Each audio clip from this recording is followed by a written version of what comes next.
வணக்கம். கற்றல் காணொளிக்கு உங்களை அன்போடு வரவேற்கிறேன். இன்னைக்கு நம்ம காணொளியில நம்ம பார்க்க போற chapter 10 motion and measurement of distances.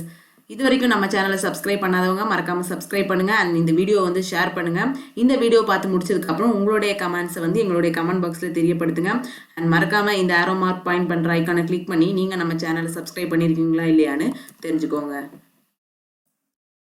Chapter 10 Motion and Measurement of Distances. Paheli and போச்வோன்னு 2 பேர் ஒரு கிளாஸ்ல படிக்கிறாங்க. அவங்க என்ன பண்றாங்க, அவங்களுடைய சம்மர் வெக்கேஷன் கோடை விடுமுறை முடிஞ்சதும் அவங்க கிளாஸ்க்கு வராங்க. வந்துட்டு அவங்க டிஸ்கஸ் பண்றாங்க வெக்கேஷனுக்கு எல்லாரும் எங்கெங்க போனாங்கன்னா அவங்க கிளாஸ்ல இருக்க ஒவ்வொருத்தரும் டிஸ்கஸ் பண்றாங்க. சில பேர் ட்ரெயின்ல போயிருக்காங்க, சில பேர் பஸ்ல போயிருக்காங்க, சில பேர் ஏரோப்ளைனில் ட்ராவல் பண்ணியிருக்காங்கன்னா அவங்கவுங்க எக்ஸ்பீரியன்ஸை கிளாஸில் ஷேர் பண்ணிகிட்டே இருக்காங்க. அண்ட் நிறைய பேர் அவங்களுடைய அங்கிள் போட்டில் ஃபிஷ் பிடிக்க போயிருக்காங்க அப்படின்னும் சில பேர் சொல்கிறாங்க. ஸோ அவங்க டீச்சர் அவங்களுக்கு ஒரு ஒர்க் கொடுக்குறாங்க, ஒரு ஆர்டிக்கல், ஒரு நியூஸ் பேப்பர் ஆர்டிக்கல் படிக்கிறதுக்கு. அந்த ஆர்டிக்கலில் என்ன இருக்குதுன்னா, மாஸ்ல சில சின்ன சின்ன வெஹிக்கிள்ஸ், வீல்டு வெஹிக்கிள்ஸ் சில எக்ஸ்பெரிமெண்ட்ஸ் பண்ணிட்டு இருக்கு. அந்த வெஹிக்கிள்ஸ் பத்தின ஒரு ஆர்டிக்கலை அவங்க டீச்சர் படிக்க சொல்றாங்க. அப்போ பகேலி இருக்கான்ல, அவன் ஒரு ஸ்டோரியை ரீட் பண்றான். நம்மளுடைய ஆன்ஷியன் இந்தியா, நம்மளுடைய பழங்கால இந்தியா எப்படி இருந்துச்சு, எப்படி வெஹிக்கிள்ஸ் வந்துச்சு அப்படின்னு ஒரு புக், ஒரு ஸ்டோரி அவன் ரீட் பண்றான். எப்படி பர்சன்ஸ் ஒரு இடத்துல இருந்து இன்னொரு இடத்துக்கு போனாங்க, பிற்காலத்தில் எப்படி போனாங்க, ஒரு இடத்துல இருந்து இன்னொரு இடத்துக்கு எப்படி மூவ் பண்ணாங்க அப்படின்னு ஒரு ஸ்டோரி ரீட் பண்ணுறான். ஸ்டோரி ஆஃப் டிரான்ஸ்போர்ட்டுடைய ஸ்டோரி, கதை என்ன. பழங்காலத்தில் நமக்கு ஏரோப்ளைன்லாம் இருந்துச்சா? ட்ரெயின், ஏரோப்ளைன், ஷிப் எல்லாம் இருந்துச்சா? கண்டிப்பாக இல்லை. ஸோ அப்போ இருந்தவங்கலாம் எப்படி ட்ராவல் பண்ணாங்க, ஒரு இடத்துல இருந்து இன்னொரு இடத்துக்கு எப்படி ட்ராவல் பண்ணாங்க? காலால் தான் நடந்து போனாங்க. ஸோ ஃபர்ஸ்ட் காலாலேயே எவ்வளோ தூரம் போகணுமோ அந்த தூரத்துக்கு காலாலேயே நடந்தாங்க. அதுக்கப்புறம் என்ன பண்ணாங்க, ஒரு அனிமல்ஸை யூஸ் பண்ணாங்க. அவங்களுடைய லக்கேஜ் எல்லாம் கேரி பண்ணுறதுக்கு அனிமல்ஸை யூஸ் பண்ணாங்க டிரான்ஸ்போர்ட்டாக.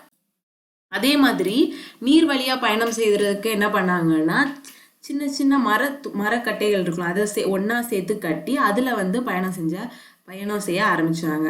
ஸோ இப்படி நாட்கள் போக போக போக என்ன ஆச்சு, அந்த இப்போ ஒரு லாக் இருக்கு, ஒரு மரத்துண்டு இருக்கு, அதை டிஃப்ரெண்ட் ஷேப்ல வச்சு அது ஒரு போட்டா மாத்தினாங்க. அந்த மாதிரி தான் டெக்னாலஜி டெவலப் ஆகி இது வரைக்கும் வந்திருக்கு. இப்போ நமக்கு பார்த்தீங்கன்னா நிறைய டிஃப்ரெண்ட் டைப்ஸ் ஆஃப் வெஹிக்கிள்ஸ் எல்லாம் இருக்கு, அப்படிதானே? Like cycle, aeroplane, ship, train, bus, இதெல்லாமே இருக்கு. ஆனால் பட் ஆன்ஷியன் பீரியட்ல இதெல்லாம் இல்லை. The invention of the wheel made a great changes in the mode of transport. Wheel, சக்கரை அந்த சக்கரை இன்வென்ஷன் நம்மளுக்கு டிரான்ஸ்போர்ட்டுக்கு ஒரு மேஜர் பார்ட்டாக இருந்துச்சு. ஸோ நீங்கள் எந்த ஒரு வெஹிக்கிள் எடுத்துக்கோங்க, அதில் ஒரு வீல் கண்டிப்பாக இருக்கும், பார்த்துக்கிங்களா? ஸோ அந்த வீல் அப்போ டிரான்ஸ்போர்ட்டுக்கு ரொம்பவே important. The design of the wheel was improved over thousands of years. Animals were used to pull carts that moved on vehicles. Until the beginning of the 19th century, people still depended on animals, boats and ships to transport them from place to place. 19th century people எதை depend பண்ணியிருந்தாங்கன்னா animals தான், இல்லை போட்டு, ship, இந்த மாதிரி தான் depend பண்ணி இருந்தாங்க. அண்ட் இப்போ பார்த்தீங்கன்னா ஸ்டீம் என்ஜின் வந்துச்சு. ஃபஸ்ட்டு அடுத்து என்ன வந்துச்சு, ஸ்டீம் என்ஜின் பார்த்துருக்கீங்களா? இப்போலாம் ஸ்டீம் என்ஜின்லாம் இல்லை. ஸோ நிறைய அதில் புகை வரும் அந்த என்ஜின்லேருந்து. ஸோ அது நம்ம இப்போ ட்ரெயின் இருக்குல்ல, அதே மாதிரி ஃபஸ்ட்டு ஸ்டீம் என்ஜின் தான் வந்துச்சு. அப்புறம் அதுக்கப்புறம் கொஞ்சம் டெவலப் ஆனது தான் ரயில்வே எல்லாமே. Later came automobiles such as motor car, trucks and buses. லேட்டராக தான் மோட்டார் கார், ட்ரக்ஸு, நம்ம லாரி, பஸ்ஸு எல்லாமே வந்தது. Motorized boats and ships were used as a mean of transport and water. Motorized boat, நம்ம motor வச்சு போட்டு, first எல்லாமே மேன்மேடாக தான் எல்லாருமே போட்டை ஓட்டிகிட்டு இருந்தாங்க. அந்த துடுப்பெல்லாம் யூஸ் பண்ணி தான் போட் ஓட்டினாங்க. ஆனால் இப்போ எல்லாமே ஃபுல்லாகவே மோட்டரைஸ்ட் ஆகிடுச்சு. ஒரு மோட்டர் வச்சுட்டாங்கன்னா போட்டு அது பாட்டுக்கு தானாக போகும். நம்ம எந்த திசைக்கு போகணுமோ அங்கே நம்ம சேஞ்ச் மட்டும் பண்ண மாதிரி இருக்கும். The early years of 1900 saw the development of aeroplanes. They were later improved to carry passengers and goods. Electric trains, monorail, supersonic aeroplanes and spacecraft are some of the centuries of 20th century. இந்த நம்மளோட இப்போ இருக்க century தான் வந்து 20th century. இப்போ பார்த்தீங்கன்னா different vehicles இருக்குது, அப்படி தானே ஏரோப்ளைன்ஸ்லேயே டிஃப்ரெண்ட் மாடல்ஸ் எல்லாமே இருக்குது. ஸோ நம்மளுடைய டெக்னாலஜி டெவலப் ஆக ஆக நம்மளுடைய டிரான்ஸ்போர்ட்டேஷனும் மாறிக்கிட்டே தான் இருக்குது. As there any of the early modes of transport that are not in use today. So அந்த காலத்தில் யூஸ் பண்ண டிரான்ஸ்போர்ட்டு இப்போ வந்து யூஸ் பண்ணாமல் என்ன இருக்குது, அந்த காலத்துலலாம் அனிமல்ஸை வந்து யூஸ் பண்ணாங்க. இப்போல்லாம் அனிமல்ஸ் நம்ம யூஸ் பண்ணுறோமா, ஒரு இடத்துலேருந்து இன்னொரு இடத்துக்கு போகிறதுக்கு யூஸ் பண்ணுறோமா, இல்லை. அண்ட் அந்த காலத்தில் வந்துட்டு மாட்டு வண்டியெல்லாம் யூஸ் பண்ணியிருந்தாங்க. இப்போ வந்து நம்ம மாட்டு வண்டியெல்லாம் நம்ம யூஸ் பண்ணுறதே இல்லை. ஸோ இதெல்லாமே இப்போ வந்து ரொம்பவே மாறிடுச்சு. இப்போ எல்லாருமே பஸ், ட்ரெயின், கார் அந்த மாதிரி நம்ம யூஸ் பண்ண ஆரம்பிச்சிட்டோம்.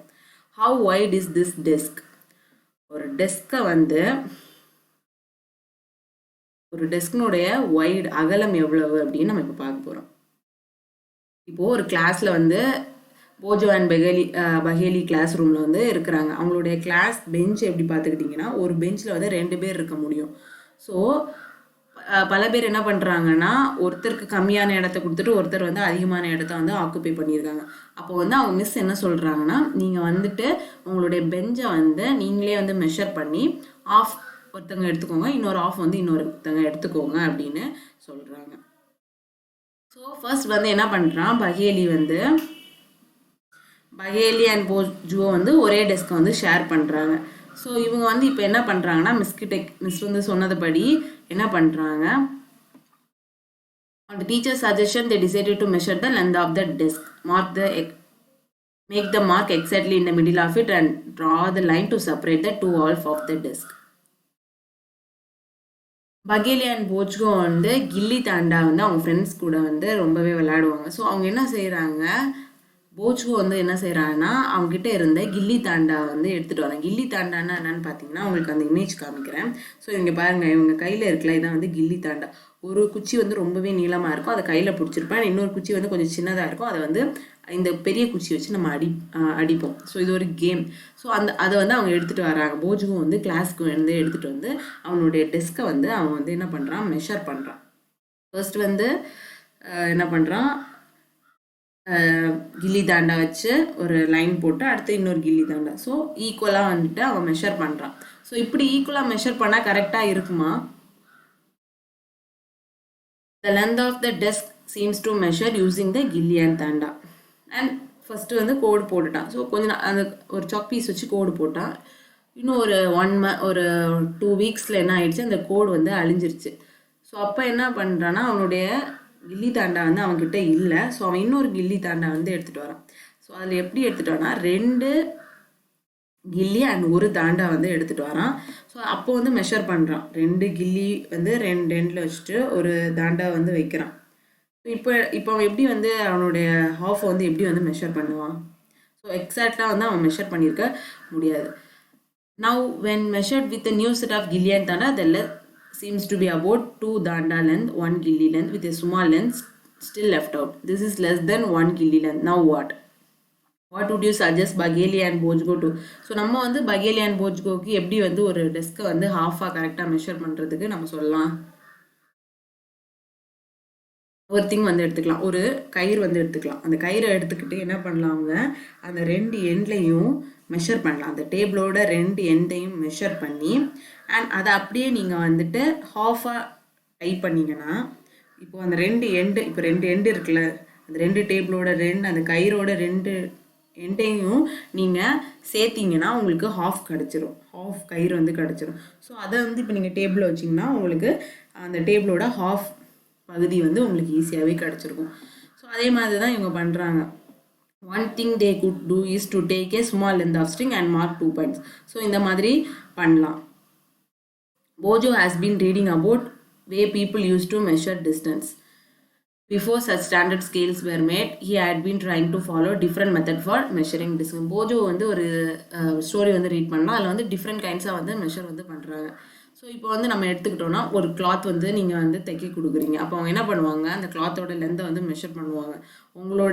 உங்களுடைய பாடிக்கு ஏற்றபடி அந்த மெஷர் பண்ணி தான் உங்களுக்கு வந்து கொடுப்பாங்க, அப்படி தானே?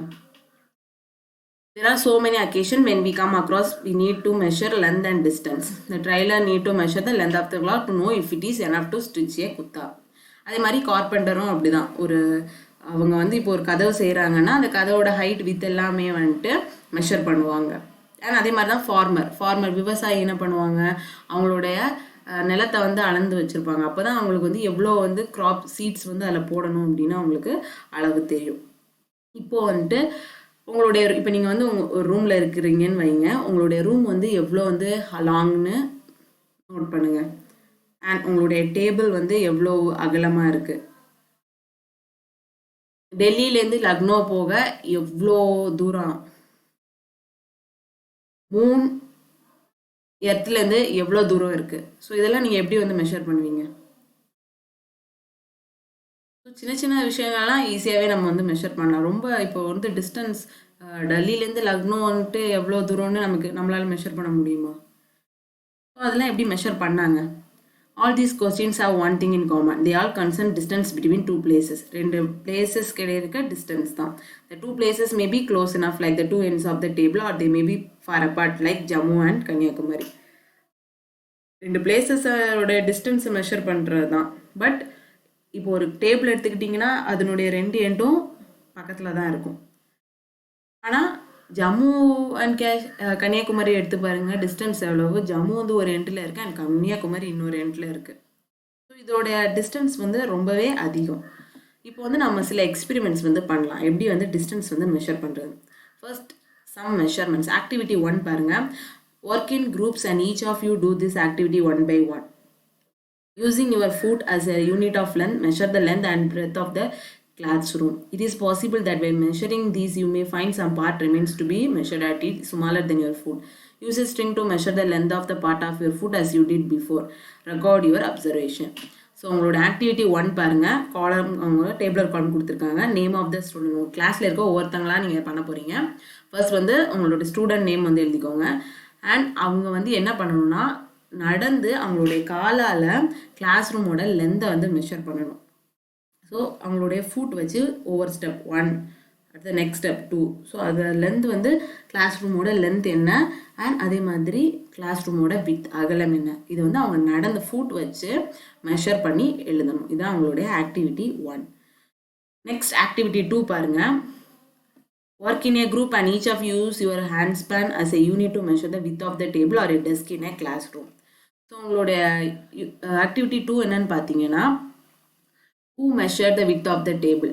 யார் வந்து டேபிளை வந்து மெஷர் பண்ணுறீங்களோ அவங்களுடைய நேம். ஸோ ஸ்டூடெண்ட் நேம் வந்து first column and number of handspan. ஒரு டேபிள் எடுத்துக்கோங்க. உங்களுடைய டேபிள், நீங்கள் உட்கார டேபிள் வந்து இந்த கை இருக்குல்ல, அந்த கையை இந்த பாருங்கள், இந்த மாதிரி இந்த பிக்சரில் தெரிகிற மாதிரி உங்களுடைய கையோட 2 ஃபர்ஸ்ட் ஃபிங்கரும் அண்ட் லாஸ்ட் ஃபிங்கரும் வச்சு நீங்கள் வந்துட்டு எவ்வளோ அந்த டேபிளோட லென்த் இருக்குது அப்படின்னு நீங்கள் மெஷர் பண்ணுங்கள். ஸோ உங்களுடைய கைக்கு எவ்வளோ டைம்ஸ் அது அந்த டேபிள் வருது அப்படின்னு பார்த்து அதை வந்து செகண்ட் காலமில் எழுதுங்க. ஸோ உங்கள் கிளாஸ்லேயே நீங்கள் குரூப்பாக சேர்ந்து எல்லாருமே இதை வந்து ட்ரை பண்ணி பாருங்கள். இப்போது நீங்கள் வந்துட்டு இந்த 2 டேபிளையும் கம்பேர் பண்ணி பாருங்கள். ஆக்டிவிட்டி 1ஐயும் ஆக்டிவிட்டி 2ஐயும் கம்பேர் பண்ணி பாருங்கள். ஃபர்ஸ்ட்டு ஆக்டிவிட்டியில் என்ன பண்ணியிருக்கீங்க, உங்களுடைய ஃபுட் வச்சு நீங்கள் மெஷர் பண்ணியிருக்கீங்க. ஸோ அப்போது வந்து கரெக்ட் எல்லாருக்கும் சேம் லென்த் அண்ட் வித் கிடச்சிருக்குமா? கண்டிப்பாக இல்லை. ஏன்னா ஒவ்வொருத்தருடைய ஃபுட் அளவும் வேறு வேறு மாதிரி இருக்கும். சில பேருக்கு சின்ன காலாக இருக்கும், சில பேருக்கு ரொம்பவே பெருசாக இருக்கும் கால். அதனால் அந்த மெஷர்மெண்ட் வந்து அக்யூரேட்டாக இருக்காது. கண்டிப்பாக அது ஒவ்வொரு பர்சனை பொறுத்த வரைக்கும் மாறும். அண்ட் உங்களுடைய ஆக்டிவிட்டி 2 எடுத்து பாருங்கள். ஒருத்தருடைய கை ரொம்பவே சின்னதாக இருக்கும், ஒருத்தருடைய கை ரொம்பவே பெருசாக இருக்கும். ஸோ அப்போது வந்துட்டு சின்னதாக கை இருக்கிறவங்களுக்கு என்ன ஆகும், அந்த டேபிளோட லென்த் வந்து இன்னும் அதிகமாக எடுக்கும். பெரிய கை இருக்கவங்களுக்கு ஒரு 3 இதுலேயே வந்துட்டு அவங்களுக்கு டேபிள் வந்து மெஷர் பண்ணிடலாம். ஸோ இது ரெண்டுமே வந்து இந்த 2 ஆக்டிவிட்டியும் வச்சு நம்ம பார்க்கும்போது இப்படி நீங்கள் மெஷர் பண்ணுறது வந்து அக்யூரேட்டாக இருக்காது. ஸோ இதனால தான் some standard unit of measurement வந்து நமக்கு தேவைப்படுது. That do not change from person to person. person to person வந்து சேஞ்ச் ஆகிறதுக்கு நமக்கு யூனிட் மெஷர்மெண்ட் வந்து தேவைப்படுது. Standard unit of measurement. Unit of measurement தான் நம்ம பார்க்க போகிறோம். இப்போ வந்துட்டு நம்ம டிஸ்டன்ஸ் வந்து மெஷர் பண்ணுறோம். நீங்கள் வந்து பார்த்துருப்பீங்க டிஸ்டன்ஸ் எல்லாம் எப்படி சொல்லுவாங்க, மீட்ரு, 1 மீட்டர். துணி நீங்கள் எடுக்கும்போது பார்த்துருக்கீங்கன்னா கடையில் போய் கேட்பாங்க 1 மீட்டர் துணி கொடுங்க 2 மீட்டர் துணி கொடுங்க. ஸோ அந்த அந்த கிளாத்தோட லென்த்தை நம்ம என்ன எதில் சொல்லுவோம், மீட்டரில் சொல்லுவோம். இப்போ வந்து டிஸ்டன்ஸ் லைக் ஜம்மு டு கன்னியாகுமரின்னு நம்ம எப்படி சொல்லுவோம், 1000 கிலோமீட்டர் 2000 கிலோமீட்டர். நம்ம யாரும் மீட்டரில் சொல்ல மாட்டோம், ஏன்னா ரொம்பவே டிஸ்டன்ஸ். ஸோ அதை வந்து நம்ம கிலோமீட்டரில் வந்து எக்ஸ்பிரஸ் பண்ணுவோம். இதான் வந்து standard units of measurement. People also use the foot as a unit of length in different parts of the world. The length of the foot used varied slightly from region to region.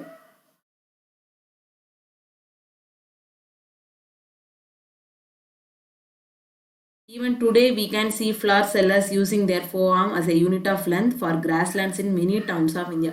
So நீங்கள் வந்து பார்த்துருக்கீங்களா, பூக்கடையில் வந்து நீங்கள் வந்து பூ கேட்டிங்கன்னா இந்த கையை வச்சு தான் அவங்க வந்து அளந்து கொடுப்பாங்க. 1 முழம் 2 முழம் அப்படின்னு சொல்லுவாங்க.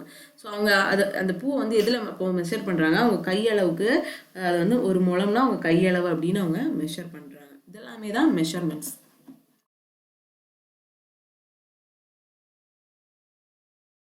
For the sake of uniformity, scientists all over the world have accepted a set of standard unit of measurements. So ஒரு செட் ஆஃப் ஸ்டாண்டர்ட் மெஷர்மெண்ட்ஸ் வந்து எல்லா சயின்டிஸ்ட்டுமே வந்து அக்செப்ட் பண்ணாங்க. அந்த யூனிட்டை வந்து தான் என்ன சொல்லுவாங்கன்னா எஸ்ஐ யூனிட் அப்படின்னு சொல்லுவாங்க, சிஸ்டம் ஆஃப் யூனிட்ஸ். இந்த எஸ்ஐ யூனிட் ஆஃப் ஒவ்வொரு யூனிட்டுக்குமே ஒரு எஸ்ஐ யூனிட் இருந்துச்சு. ஃபார் லென்த்துக்கு வந்து என்ன சொல்லுவாங்க, மீட்டர்னு சொல்லுவாங்க. SI unit of length is metre. லென்த்துடைய எஸ்ஐ யூனிட் வந்து மீட்டர்னு தான் சொல்லுவோம். இப்போது நீங்கள் ஒரு ஸ்கேல், உங்களுடைய ஜியோமெட்ரி பாக்ஸில் ஸ்கேல் இருக்கும்ல, அதை எடுத்து பாருங்கள். அதில் என்ன எழுதியிருக்கும், 15 சென்டிமீட்டர் ஸ்கேலாக இருக்கும். அதே இது ஒரு லாங் ஸ்கேல் எடுத்து பாருங்கள், அதில் எவ்வளோ இருக்கும், 30 சென்டிமீட்டர் வரை இருக்கும். ஸோ அந்த ஸ்கேல்லே வந்து டிஃப்ரென்ஸ் தெரியுதா உங்களுக்கு. Each metre is divided into 1000 equal division called centimetre. ஒரு மீட்ரு தான் 100 சென்டிமீட்டர். ஓகேவா, 1 meter equal to 100 centimeter, 1 centimeter equal to 100 millimeter.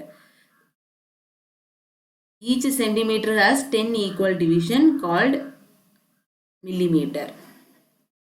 So நம்ம வந்துட்டு 1 கிலோமீட்டரு எப்படி மெஷர் பண்ணுவோம், 1000 மீட்டர். 1000 மீட்டர் சேர்ந்தது தான் 1 கிலோமீட்டர்.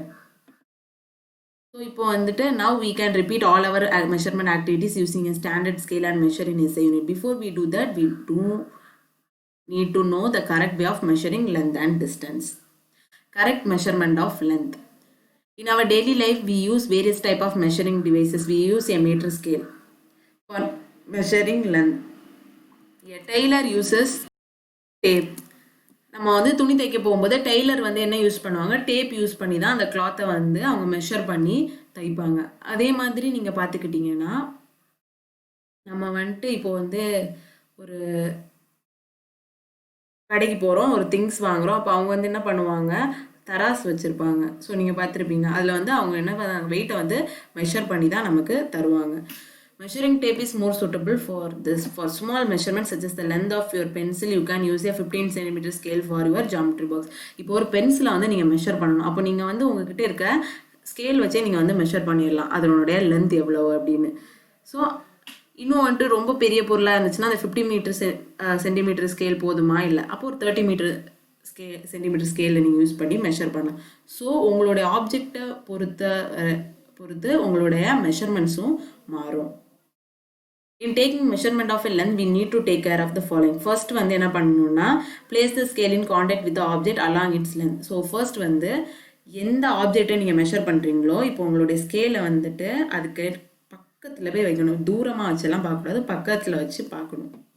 அண்ட் தென் என்னென்னா, சில ஸ்கேலில் வந்து 0 எல்லாம் அந்த எண்ட் வந்து ரொம்பவே வந்து ப்ரோக்காக இருக்கும், உடஞ்சி போயிருக்கும். ஸோ அதோடனே அதில் வச்சு நீங்கள் மெஷர் பண்ணாமல் என்ன பண்ணணும், 1 இருக்கும்ல, அந்த ஸ்கேலில் 1 இருக்கும். ஸோ 0 வந்து உடஞ்சிருச்சு, ஸோ விட்டுருங்க.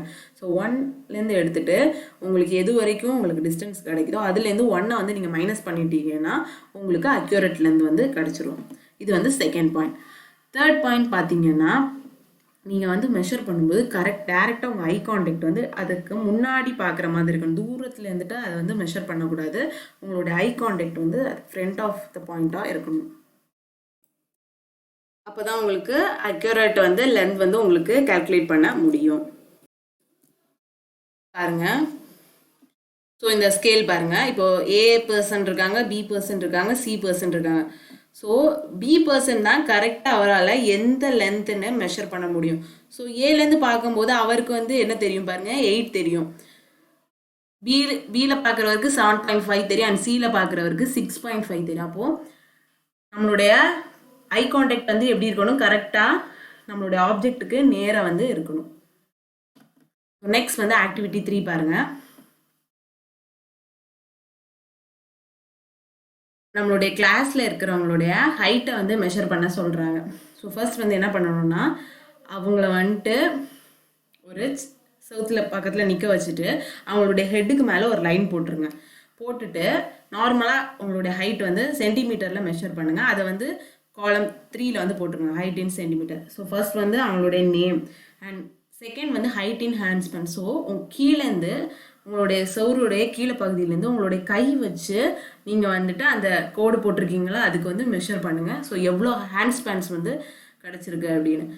ஸோ இப்படி ஒவ்வொருத்தங்களுக்கும் ஒவ்வொரு ஸ்டூடெண்ட்டுக்கும் உங்களுடைய கிளாஸ் குரூப் நீங்கள் இருப்பீங்களா, அவங்களுக்கு வந்து அவங்களுடைய நேம், அவங்களோட ஹைட் வந்து நீங்கள் கையால் எடுத்தது அண்ட் அவங்களோட ஹைட் வந்து சென்டிமீட்டரில் எடுத்ததை நீங்கள் வந்துட்டு ஒரு டேபிளர் காலமாக போட்டு பாருங்கள். Study carefully result obtained by different students. The result in column 2 may be different from each other as the length of the handspan may be different for different students. So handspan வந்து டிஃப்ரெண்ட்டாக இருக்கும் அப்படிதானே.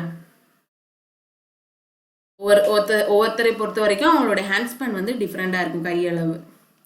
Look at the result in column 3 where the measurement are done using the standard scale. The result may be close to each other now, but are they exactly equal? If not, what do you think there is a difference? After all, everybody is using the same scale and not different handspan. This could be due to small error taking observation. In higher class, you will learn about the importance of knowing and handling such errors in measurement. நம்ம இனி போக போக error handling எல்லாம் எப்படி வந்து பண்ணுறது அப்படின்னு பார்ப்போம். Measuring the length of the curved line. ஒரு கர்வ்டு லைன், கர்வ்னா வளைஞ்சிருக்கும்ல அந்த லைன், அதான் வந்து கர்வ்டு லைன் அப்படின்னு சொல்லுவோம். இந்த கர்வ்டு லைனை வந்து எப்படி மெஷர் பண்ணுறது, இதுதான் அவங்களுடைய ஆக்டிவிட்டி 4. ஒரு த்ரெட் எடுத்துக்கோங்க, ஒரு கயிறு எடுத்துக்கோங்க, ஒரு நூல் வந்து எடுத்துக்கோங்க, ஒரு நூல் எடுத்துக்கிட்டு அதை வந்து ஒரு கர்வ்டாக வச்சுக்கோங்க. அப்படியே வந்து நீங்கள் ஒரு கர்வ்டு, இதை இப்போது இந்த பிக்சரில் இருக்கிற மாதிரி அந்த ப்ளூ கலர் லைன் இருக்குல்ல அந்த மாதிரி உங்களுடைய த்ரெட்டை வந்து நீங்கள் போட்டுருங்க. போட்டுட்டு த்ரெட்டோட ஒரு பகுதியை வந்து ஏஆ மார்க் பண்ணிக்கோங்க அண்ட் இன்னொரு பகுதியை வந்து பிஆ மார்க் பண்ணிக்கோங்க. வச்சுட்டு இன்னொரு நூல் எடுத்து நீங்கள் அந்த நூலோட லென்த்தை வந்து மெஷர் பண்ணுங்கள். ஸோ ஃபர்ஸ்ட்டு வந்து ஒவ்வொரு பகுதியாக வச்சு மெஷர் பண்ணுங்கள். பண்ணிவிட்டு உங்களுக்கு ஒரு லென்த் வந்து கிடச்சிருக்கும், அதை எடுத்து வச்சுக்கோங்க. அண்ட் கடைசி என்ன பண்ணுங்கள், நீங்கள் கர்வ்ட் லைனுக்கு ஒரு யூஸ் பண்ணிங்களா அந்த த்ரெட்டை அப்படியே எடுத்துட்டு அந்த ஏ பாயிண்ட் அண்ட் பி பாயிண்ட்டை ஒரு ஸ்கேலால் மெஷர் பண்ணுங்கள். இப்போது இந்த 2 மெஷர்மெண்ட்டும் ஈக்குவலா அப்படின்னு நீங்கள் அப்சர்வ் பண்ணி பாருங்கள்.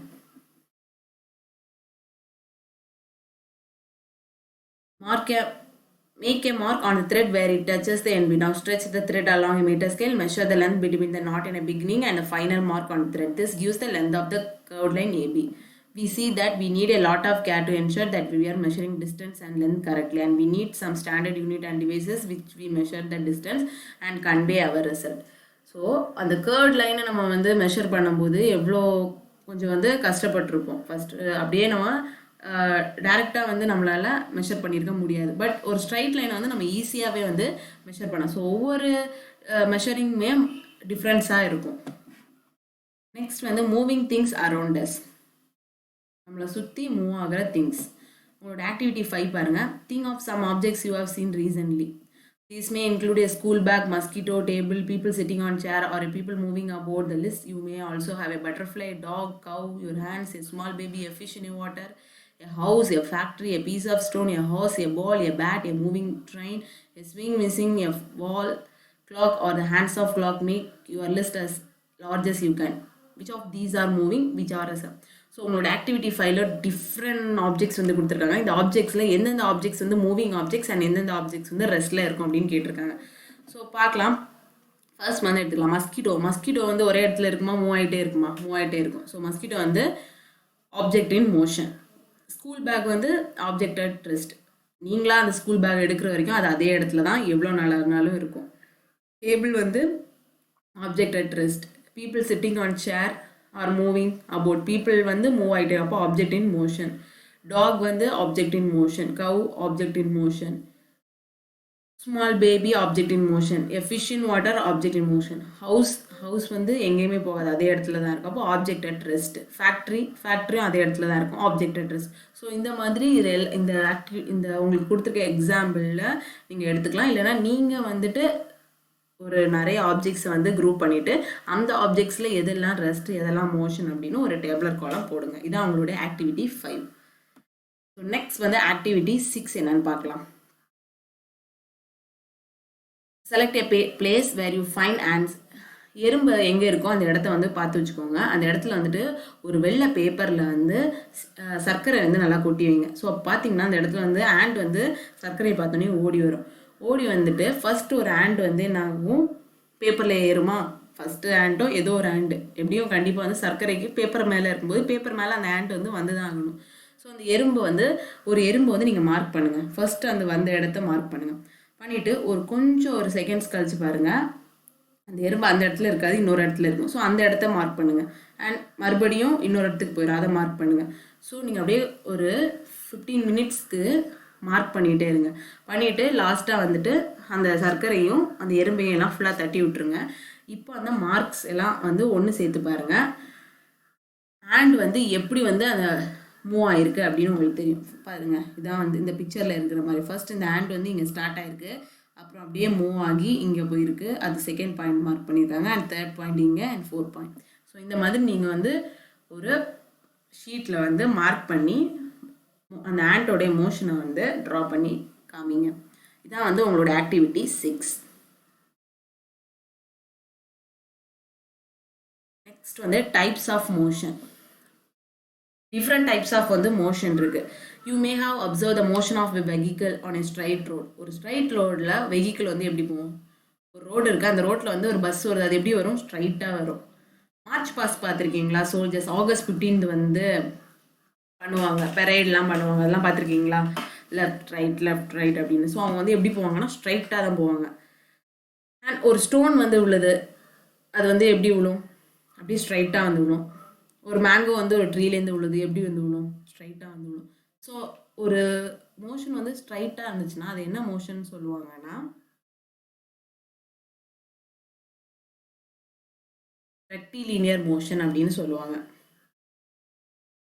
ஸோ ஃபர்ஸ்ட் ரெக்டிலீனியர் மோஷன்னா என்ன, ஸ்ட்ரைட்டாக ஒரு ஸ்ட்ரைட் லைனில் வந்து ஒரு மோஷன் நடக்குன்னா ஸ்ட்ரைட் மோஷன் வந்து என்ன சொல்லுவாங்கன்னா ரெக்டிலீனியர் மோஷன் சொல்லுவாங்க.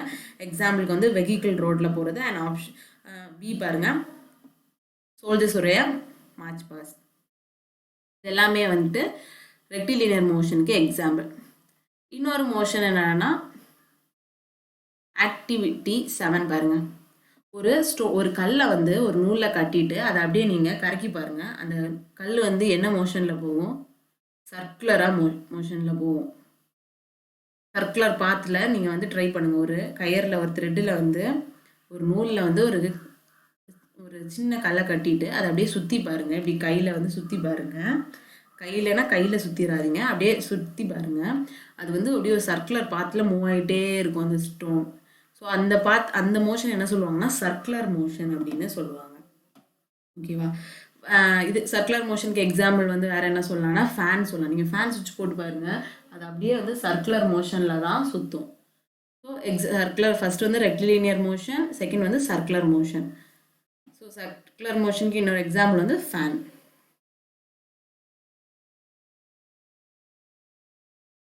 The electric fan or the clock by themselves are not moving from place to another, but the blades of the fan rotate and do so hands of a clock. We mark a point anywhere on the blades of a fan or the hands of the clock. The distance of this point from the center of the fan or the clock will remain the same as the rotate.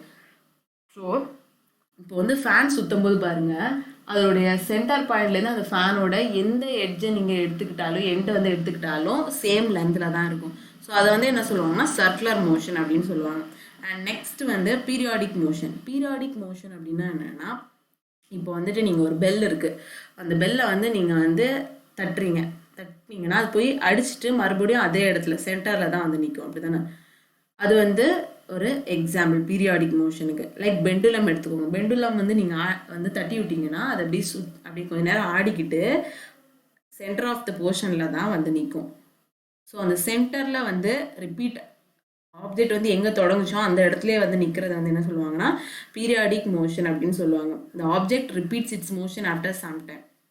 This type of motion is called periodic motion. And example வந்து நம்ம guitar சொல்லலாம். இதெல்லாமே வந்துட்டு periodic motion. இப்போ வந்து ஒரு thread எடுத்துக்கோங்க, ஒரு ஸ்டோன் கட்டிக்கோங்க. ஃபஸ்ட்டு நான் என்ன சொன்னேன், சர்க்குலர் மோஷனுக்கு சுற்றி பாருங்கள் அப்படின்னு சொன்னேன். அண்ட் அப்படியே நீங்கள் வந்துட்டு வெர்டிக்கலாக வச்சு அது லைட்டாக இப்படி லைட்டாக இன்னொரு கை வச்சு அந்த கல்லை வந்து தட்டி பாருங்கள். அது போயிட்டு கொஞ்சம் நேரம் அப்படியே ஆடிட்டுருக்கும். லெஃப்ட் சைடு அண்ட் ரைட் சைடில் ஆடிக்கிட்டு அப்படியே சென்டரில் வந்து நிற்கும். அதெல்லாமே வந்து என்ன சொல்லுவாங்கன்னா பீரியாடிக் மோஷன் அப்படின்னு சொல்லுவாங்க. Did you observe a sewing machine as a part of activity 5? sewing machine பார்த்துருக்கீங்களா? sewing machineனா ஒன்றும் இல்லை, தையல் மிஷின் பார்த்துருக்கீங்களா? அதில் ஒரு ஊசி இருக்கும் பார்த்தீங்களா? அப்படி உங்களுடைய துணியை வந்து தைக்கிறது. அது என்ன பண்ணும், அப் டவுன் போயிட்டே இருக்கும்.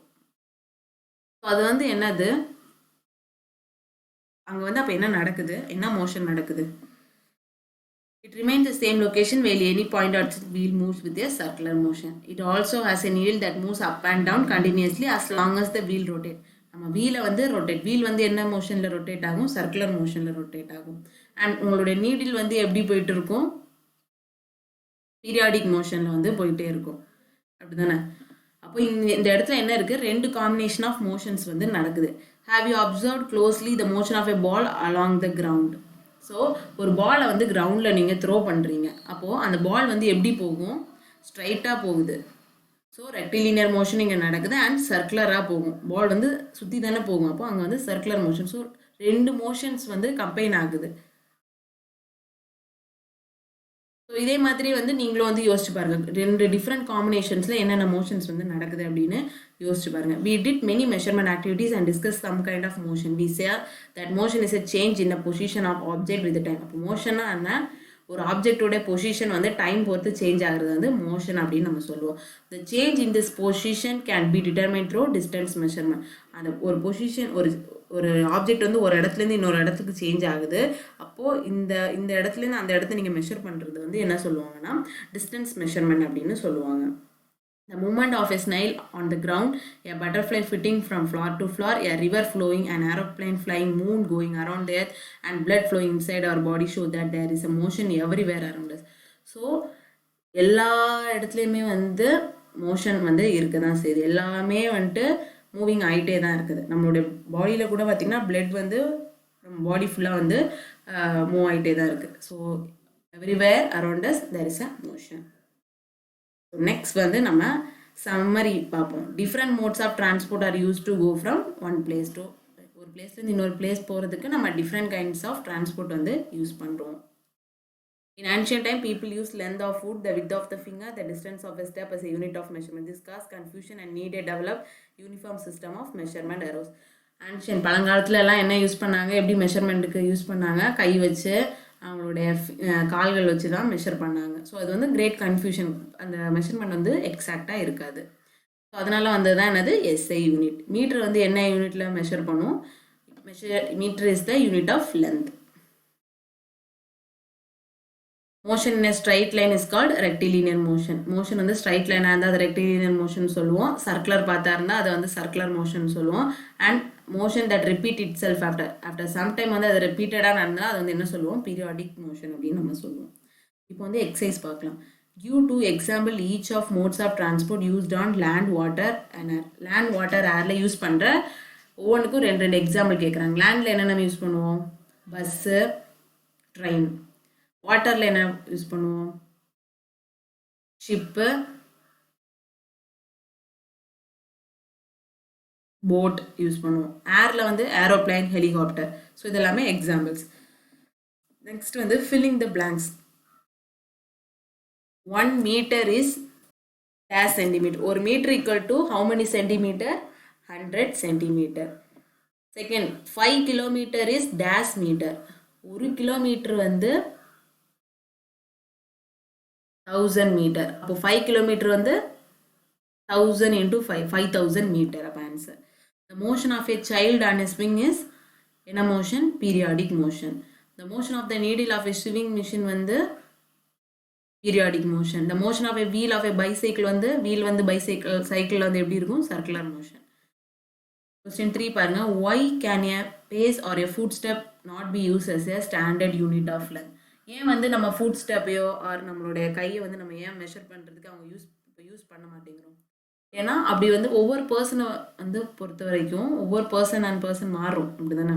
ஃபுட் ஸ்டெப் அண்ட் அவங்களுடைய கையளவு எல்லாமே ஒவ்வொரு பர்சனை பொறுத்து மாறிக்கிட்டே இருக்கும். ஸோ அப்படி வந்து ஒரு லென்த்தை வந்து மெஷர் பண்ணும்போது கரெக்டாக இருக்காது. அதனால தான் நம்ம வந்து யூஸ் பண்ணுறதில்ல. Arrange the following length in their increasing magnitude 1 metre 1 centimetre 1 kilometre 1 millimetre. First வந்து என்ன வரும்? 1 millimetre 1 centimetre 1 metre 1 kilometre. So நீங்கள் எப்படி ஞாபகம் வச்சுக்கலாம்னா எம்சிஎம்கேன்னு ஞாபகம் வச்சுக்கோங்க. Millimetre centimetre metre kilometre. Fifth question பாருங்க. The height of a person is 1.65 metre. Express it into centimetre and millimetre. மீட்டரில் கொடுத்துருக்காங்க, இதை சென்டிமீட்டராகவும் மில்லிமீட்டராகவும் கன்வெர்ட் பண்ண சொல்லியிருக்காங்க. ஓகேவா? 1 மீட்டர் ஈக்குவல் டு 100 சென்டிமீட்டர். அப்போது 1.65 இன்டூ 100 போட்டால் அதை நம்ம வந்து சென்டிமீட்டராக மாற்றிடலாம். அப்போது 1.65 இன்டூ 100 என்ன கிடைக்கும்? நமக்கு 165 சென்டிமீட்டர் கிடைக்கும். 1 மீட்டர் ஈக்குவல் டு 1000 மில்லிமீட்டர். அப்போது 1.65 டிவைட் இன்டூ 1000. அப்போ நமக்கு அவுட்புட் என்ன கிடைக்கும்? ஆன்சர் 1650 மில்லிமீட்டர் கிடைக்கும். சிக்ஸ்த் கொஸ்டின் பாருங்க. The distance between Radha's home and her school is 3250 metre. Express distance into kilometre. ராதான்னு ஒரு பொண்ணு இருக்கா, அவளுடைய வீட்டிலேருந்து அவள் ஸ்கூலுக்கு போகிற டிஸ்டன்ஸ் வந்து மீட்டரில் கொடுத்துருக்காங்க 3250. இதை வந்து கிலோமீட்டரில் கன்வெர்ட் பண்ணணும். ஒரு கிலோமீட்டர் வந்து எவ்வளோன்னு நான் சொல்லியிருக்கேன், 1000 மீட்டர்னு சொல்லியிருக்கேன். அப்போ 3250 மீட்டர் வந்து நம்ம கிலோமீட்டர் எப்படி கன்வெர்ட் பண்ணலாம்? டிவைடட் பை 1000 பண்ணலாம். அப்போது டிவைடட் பை 1000 பண்ணால் நமக்கு என்ன கிடைக்கும்? 3.25 கிலோமீட்டர்ஸ் அப்படி கிடைக்கும். செவன்த் கொஸ்டின் பாருங்க. while measuring the length of a knitting needle, the reading of the scale at one end is 3 cm and at the other end is 33.1 cm. What is the length of the needle? ஒரு ஸ்கேலுடைய ரெண்டு end கொடுத்துருக்காங்க. So இப்போ இந்த நீடிலோட லென்த்தை எப்படி நம்ம measure பண்ணுவோம்? ரெண்டு எண்டையுமே வந்து மைனஸ் பண்ணால் நமக்கு லென்த் ஆஃப் த நீடில் கிடச்சிரும். So 33.1 - 3 which is equal to 30.1 centimetre தான் நம்மளுடைய நீடிலுடைய லென்த். அண்ட் 8th கொஸ்டின் பாருங்க. Write the similarities and difference between the motion of a bicycle and a ceiling fan that has been switched on. ஒரு cycle வந்து ஓட்டுறாங்க, ஒரு fan வந்து சுற்றுது. இந்த ரெண்டுக்கும் என்ன சிமிலாரிட்டி? ரெண்டுமே வந்து சர்க்குலர் மோஷன். அப்படி தானே? ரெண்டுமே வந்து சர்க்குலர் மோஷனில் தான் ஒர்க் ஆகும். அண்ட் இதில் ரெண்டுலேயுமே என்ன டிஃப்ரென்ஸ்? பைசைக்கிள் எப்படி ஓடும்? சர்க்குலர் மோஷனில் ஓடும் அண்ட் ஸ்ட்ரைட்டாக போகும். அப்போ அந்த இடத்துல என்ன நடக்குது? ரெட்டிலினியர் மோஷனும் நடக்குது. பட் சீலிங் ஃபேன் வந்து ஒரே மோஷன் தான், சர்க்குலர் மோஷன் மட்டும்தான் அங்கே நடக்கும். ஸோ இதான் வந்து டிஃப்ரென்ஸ். இப்போ வந்து 9th கொஸ்டின் வந்து பார்க்கலாம். Why would you not like to use a measuring tape made of an elastic material like rubber to measure distance? What would be some of the problems you would meet in telling someone about a distance you measure with such a tape? So வந்து நம்ம ஏன் வந்து measure பண்ணுற போது elastic மெட்டீரியல்லாம் use பண்ண மாட்டோம். ஏன்னா elastic material வந்து எப்படி இருக்கும்? ஸ்ட்ரக்சபிளாக இருக்கும். ஸோ அதை வச்சு நீங்கள் மெஷர் பண்ணும்போது உங்களுடைய லென்த் வந்து அக்யூரேட்டாக வந்து கிடைக்காது. ஸோ நீங்கள் எதாவது மெஷர் பண்ணாலும் அதனுடைய லென்த்தை வந்து நீங்கள் இன்னும் அக்யூரேட்டாக மெஷர் பண்ணுறதுக்கு ரொம்பவே வந்து டிஃபிகல்ட்டியாக இருக்கும். அதனால தான் நம்ம வந்து எலாஸ்டிக் மெட்டீரியல்ஸ் எல்லாமே மெஷர்மெண்ட்டுக்கு யூஸ் பண்ண மாட்டோம். Due to example of periodic motion. Periodic மோஷனுக்கு 2 எக்ஸாம்பிள் நம்ம என்ன சொல்லலாம்? பெண்டுலம் சொல்லலாம். அண்ட் இன்னொன்று வந்து நம்மளுடைய சீவிங் மிஷின், தையல் மிஷினுடைய நீடில் வந்து சொல்லலாம். அது வந்து பீரியாடிக் மோஷன் தான். ஸோ நெக்ஸ்ட் வந்து suggested projects and activities. Draw a map of your classroom, roll a ball on the floor. In your map, mark the points where the ball started and where it stopped. Show also the path it moved along. Did the ball move along the straight line? So உங்களுடைய class ரூமை வந்து நீங்கள் வரைஞ்சி வச்சுக்கோங்க. உங்களுடைய ஒரு பால் எடுத்து உங்களுடைய கிளாஸ் ரூமில் நீங்கள் அப்படியே வந்து ரோல் பண்ணி விடுங்க. ஸோ அந்த பால் வந்து எங்கே ஸ்டார்ட் ஆகுதுன்னு பாயிண்ட் பண்ணுங்கள் அண்ட் எங்கே ஸ்டாப் ஆகுதுன்னு பாயிண்ட் பண்ணுங்கள். அண்ட் அந்த பால் வந்து ஸ்ட்ரைட்டாக தான் போகுதா இல்லை எங்கேயாச்சும் போயிட்டு அப்படியே மாறி நம்மளுடைய எண்டுக்கு வருதா அப்படின்னு நீங்கள் அதை வந்து நோட் பண்ணுங்க. இதான் அவங்களுடைய ஆக்டிவிட்டி 1. செகண்ட் பாருங்க, use string and a scale. Let each student measure the length of his or her foot. Prepare a bar graph of the foot length measurement that have been obtained for the whole class. உங்கள் கிளாஸில் உள்ள எல்லாரோட ஃபூட்டோட லென்த்தை வந்து scale use பண்ணியும் measure பண்ணுங்கள் and string use பண்ணியும் measure பண்ணுங்கள். ஸோ வந்து நீங்கள் இந்த இடத்துல ஒரு 3 டேப்லர் காலம் போடுங்க. ஃபர்ஸ்ட் யாருடைய நேம்னு போடுங்க, ஸ்டூடெண்ட் நேம். அண்ட் செகண்ட் வந்து ஸ்ட்ரிங் யூஸ் பண்ணி அவங்களுடைய ஃபுட் லென்த். அண்ட் தேர்ட் காலம் வந்து ஸ்கேல் யூஸ் பண்ணி அவங்களுடைய ஃபுட் லென்த். ஸோ மொத்த கிளாஸோடைய டீட்டெயிலும் நீங்கள் எடுத்துகிட்டு அதை வந்து பாருங்கள் எப்படி இருக்குது அப்படின்னு செக் பண்ணி பாருங்கள். பார்த்துட்டு அந்த மெஷர்மெண்ட் வச்சு ஒரு பார் கிராஃப் வந்து நீங்கள் ப்ரிப்பேர் பண்ணுங்கள். இப்போ உங்களுக்கு இந்த லெசன் பற்றி ஒரு ஐடியா கிடச்சிருக்கும். எல்லாருக்குமே இந்த லெசன் வந்து புரிஞ்சிருக்கும்னு நினைக்கிறேன். ஸோ ஏதாச்சும் டவுட்ஸ் இருந்தால் கமெண்ட் பாக்ஸில் கேளுங்க. ஸோ நாளைக்கு நெக்ஸ்ட் சாப்டர் பற்றி பார்க்கலாம். நன்றி, வணக்கம்.